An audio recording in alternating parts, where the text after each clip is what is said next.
Ara guys, so mo ni yung consistency. Oh, maklaro ba? Pero nag-apply na ko niya, as you can see no, nag-apply na ko magsinasayaw na akong funny lang kaayo guys kay katong isa when I got is kay morning time man to kaning isa ka original kaning nakita na ko sa inyo pero maklaro yun ninyo. Sure. Kani siyang white cream. Kani siyang white cream ni abot siya daytime. Then ako rin gigamit right away thinking that this is a daytime cream but I don't think it really matters kay murag I'm still figuring out kung unsa may difference between the two, why the one should be considered as day cream and the other one is a night cream. So kani siya day ang day cream, then currently using this right now, nighttime. Ay, ano ba jud? Ka libog sa utok. So very for comparison no.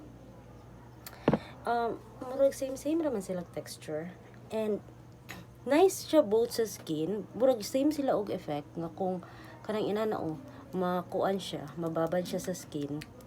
Murag same naman sila siguro. I don't know.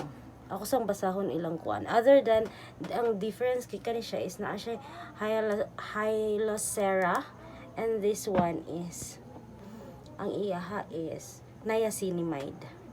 This one is niacinamide with which is good to smoothen out and kuan brighten skin. Kani siya kay hyaluron and ceramide ang iyahang ingredient. Kaning ilahang pang day cream. Anyways, as I've said, nighttime man ron magbutang magud ko og kanang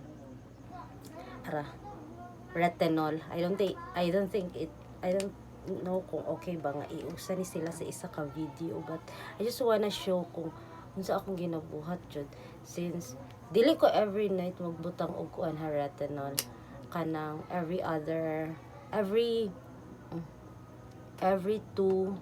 days na karon basta ako na siyang gikon kay last time di ba once a week ra man ko magbutang og retinol pero karon is ako na siyang murag increase na ako ang kuan kay murag maka-sustain naman ang akong skin. Not beginner na kaayo. Unlike atong first time nga nag-use ko ani.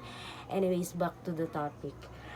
If you're wondering why I use moisturizer, as I've said, I love doing the sandwich method, which I incorporate moisturizer as I apply retinol.